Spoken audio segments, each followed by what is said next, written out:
welcome to another unboxing video from theplayersaid.com. My name's Alexander, and today we're taking a look at a new game from GMT that's called Storm Above the Reich. And this is designed by Jerry White and Mark Arsted. And this is a sequel to Skies Above the Reich. So this is a mostly solitaire, in my brain it's designed as a solitaire game, solitaire air war game, World War II. You can play it two-player, and you would play it cooperatively two-player. There's not really a competitive mode in that sense, because this one you're playing as the German squadrons trying to shoot down day raids from the U.S. Air Force. So it's a big game. This is a big 4-inch box. It is incredibly heavy, and that's partly because there's 3 mounted maps in here. There's also a ton of blocks. Though this is not a traditional block war game. I would like to take a moment to big shout out to Antonis Karanis, who does the artwork. I just love his artwork. It's so good. He's so talented. But yeah, back of the box. It's not a particularly complicated game, although there is a lot of paper and rules in this. It just looks like it's a lot. It's a Jerry White game. If you've played any of his games, you know that they have a lot of paper in them, but it's just so you can bite-sized jump into it, and anyone can actually learn these. They're not particularly complicated. Yeah, but 9 out of 9 for solitaire suitability. It's designed as a solo game. We've played it co-op before, and it's totally fine. You actually have more guys, but you just kind of split them up, and you're kind of tallying scores with yourselves. So you get a couple squadrons flying. So first thing we've got here is Storm Above the Reich, the Rulebook. And here's what I'm talking about. So if you just look at page count, the Rulebook is over 60 pages. But first off, almost entirely diagrams. So much of it is diagrams and explanations. So whilst it is a big rulebook, it does not have that many rules in it. And the font size is huge as well. And I don't know. It's not something that you'd need to be worried about with regards to like, oh, it's a 60-page rulebook. This is not a 60-page rulebook. If you condense the rules down into a normal font size rulebook, it would probably be 10 pages. But it's explained in such a way where there's no mistaking anything that happens. There's diagrams about how you move everything and examples of play. And it's done with one rule concept per page, so it's really easy to reference, and when you're learning the game, you can learn in bite-sized chunks. So that's the rulebook. There is an advanced rulebook, and I'll be honest, I've never played with the advanced rules. I've never felt it necessary. I enjoy the core base rulebook as it is, but there are these base rules, and some of it's adding in small bits and pieces, different fighters, different weapon loadouts, and things like that. But there is also some extra pursuit boards, and there's a whole new thing in here that I've not seen before. There's new 2-player stuff as well. So there are advanced rules. If you really love this and you want to dive in more, you can absolutely do that. Then the next thing we have is the situation manual. It's a not scenario book. So this game doesn't really have traditional scenarios. The situation book, you're going to roll on charts based on the time of year, and based on those results that you're rolling on, it gives you, hey, this is, so you pull out, this is, for example, this is an outbound mission on map 5. So these are the planes that are there, going outbound.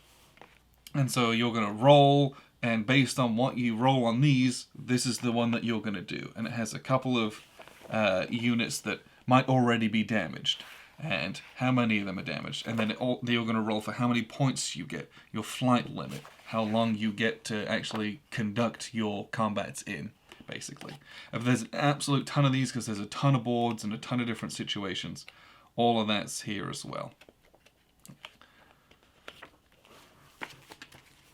So yeah, the replay value in this game is pretty wild. Just purely from the situations that you're playing in. The next thing we have is our little, this is an off-map kind of board. It's a bifold, big long card. It's going to go on the side of the board. So you got a little turn track that you're going to go on. You'll have a limited number of turns with which you can actually fly your mission. We have damage charts over here.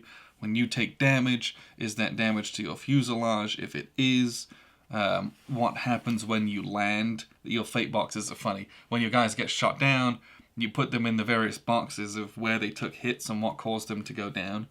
And as such, you know, if your wing gets blown off, landing is going to be a tough one. If your fuel tank gets shot up, you might just explode in a ball of fire.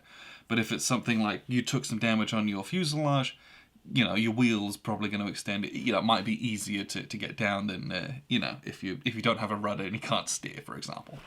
And then there's an escort display. This is where enemy fighters are going to be patrolling, and they might come out from here and go onto the map, depending on the kind of situation that you're in. So, this is where, this is something that I think is new. I don't remember. Again, this is for the advanced rules. This is the vector map. I've not played with this. If it's in the other one, I don't think it is. I think this might be a new thing. So this is part of the advanced rules where you're going into all the different. It's just more specific. It gives you an even greater level of granularity in it, basically. This is also. I've never played with the pursuit rules, but basically. You can send your fighters to pick off remaining guys, and this is very much feels a lot like your B-17 Queen of the Skies kind of layout, where you get into one specific bomber that you're trying to take down or finish off, and it's firing back at you, that kind of stuff. Okay, so here we start getting into the play aids. Okay, I know it's a lot of paper, but it's not that bad. So this is learning the game and playing from these. That rulebook's 60 pages, but the reality is you know, you'll reference it a couple times and then you don't need to look at it ever again, and you will play just off of the play aids, and you won't even play off of all of them, frankly. Okay, there's a number of bifolds. So you got your sequence of play for the mission. You're going to do this for the whole missions, and when you get to the attack sequence, you go through the attack sequence of play. But again, you will memorize this very quickly because you'll do it a lot of times. And so you don't need, at some point, you just stop consulting this, basically. And then if you're playing the pursuit rules in the advanced sequence of play, that's on here as well. We have our bomber damage and element cohesion checks. Again, this just tells you it's a reference. When you start doing damage to elements, they'll kind of break up, or they might completely, they call it kaput. They might completely break up, and as such, they will be less effective if they're doing bomber runs. They also can't create better fields of fire, so it's easier for you to get through to them. Their defensive fire will be worse. There's collision checks and stuff that you have to make to see if you die, if you just like collide, because everything's pretty close quarters with the dogfights that you'll be doing. Mission setup rules. This is for picking those missions that you'll then reference into your that situation manual. All the campaign setups and all the available planes that are there for you. Now we've got the stickers, and again, it's not like a hidden block movement game or anything. It's just they happen to be blocks instead of counters. I don't know if I can think of a reason why that was done, other than it looks nice and it feels nice to play with, but it could have been counters. I think there's a reason it couldn't have been, but it's nice to have blocks if you need them. And so there's a gray, you know, you can play normally, or there's a gray team and a green team if you're playing it co-op. And then you have kind of what you would expect in these kinds of games. You have a squadron roster that you're going to fill out as guys get shot down. You'll get replacements if you've got them available in your campaign. Those are going to get used up eventually.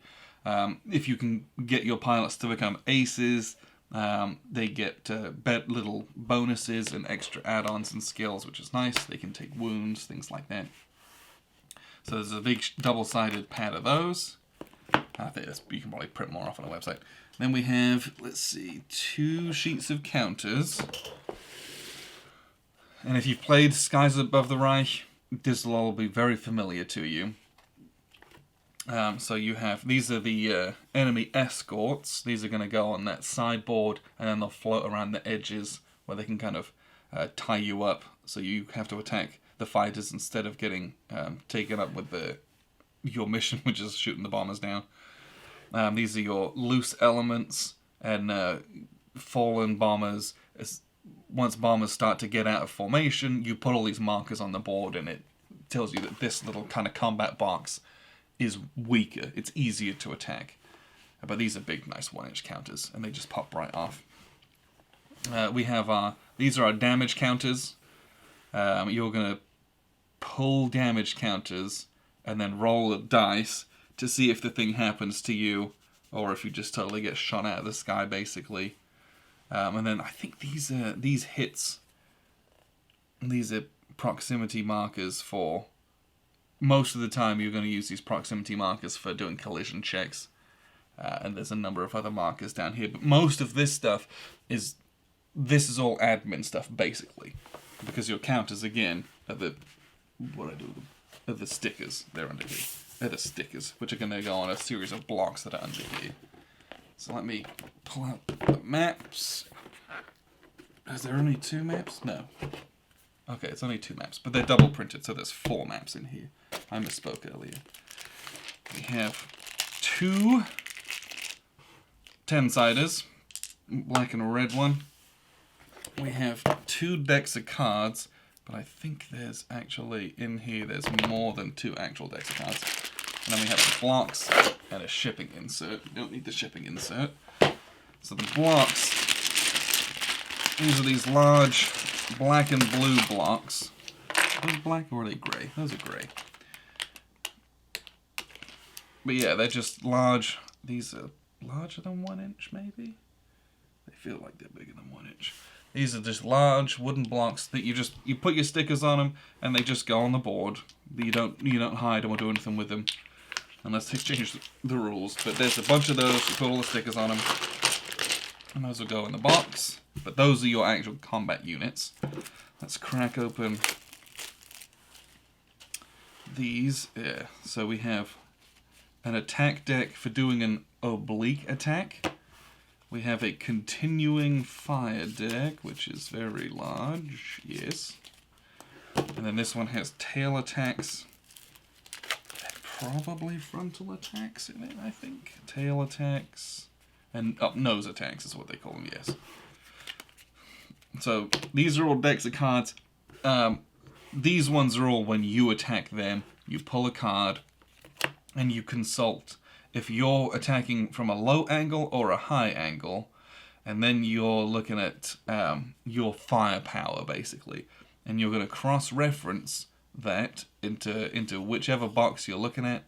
And so this is, you do 1 damage, and I think you take a damage. Well, this is...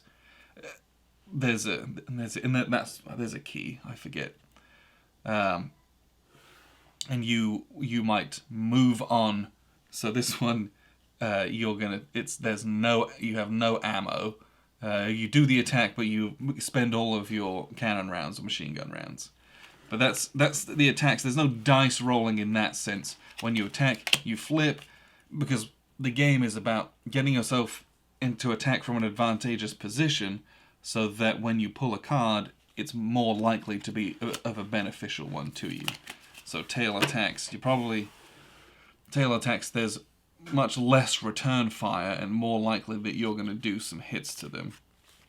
And there's a whole bunch of these, and some of them get pretty nasty. Some of them, these also show like follow through of how far you zip past on your attack run and how much further you end up going. I believe the continuing, and if you get to do continuing fire, you get to do some nice extra hits as well. But sometimes there, depending on what maneuver you've done, things might miss, or the bombers might kind of dive out of the way. And again, that's a little bit abstract because they don't actually move on the board. So let's take a look at the maps. There's only 2. Well, again, there's 4. So let's have a little look. We have here board, is this 4 or 5? What do we got here? It doesn't say. Great. So this is formation map 5. So this is the formation. This is what we talked about. You know, you're going to go through these attack runs through these edges. You're going to attack, I'm going to attack this aircraft. So you put your guys here, they do an attack, and they might then swing forwards, and they're going to take some defensive fire as you fly through these combat boxes. Then the reverse side of this, much different formation, and how you do attacks and these defensive fire numbers. And if you're attacking from low, they've got better fire, fields of fire at you as well. But this is the kind of the smaller map that you can play with. This one's much bigger.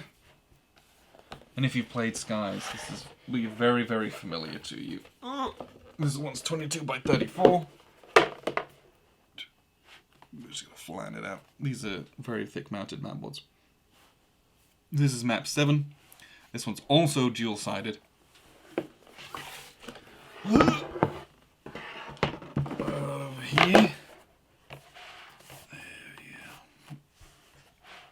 But yeah, you can see some of these are like such dense formations that if you end up trying to attack in the middle of it without having picked off the edges, things will get really, really hairy for you. These are really high numbers for defensive fire. Things are going to get nasty if you end up dropping yourself in the middle of those without having done something before to kind of break these up. But that's everything that's in this box. It is a big box. There is a lot in it. If you've not played one of these games, they're good solitaire games. They're a good air war game. And it provides you more than just like the ones where you roll on charts and they're kind of narrative story generators. Those are nice. Those have a place in my collection. I enjoy some of those. But this one I feel like you're much more proactive. Your decisions mean something.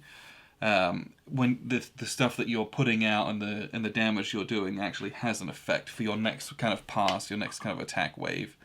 So that's everything that comes in Storm Above the Reich. Again, a sequel to Skies Above the Reich. I presume, I haven't read the rule book, but I presume a lot of the stuff is interchangeable because these are labeled as maps. I think it was these are labeled as like 5 and 7.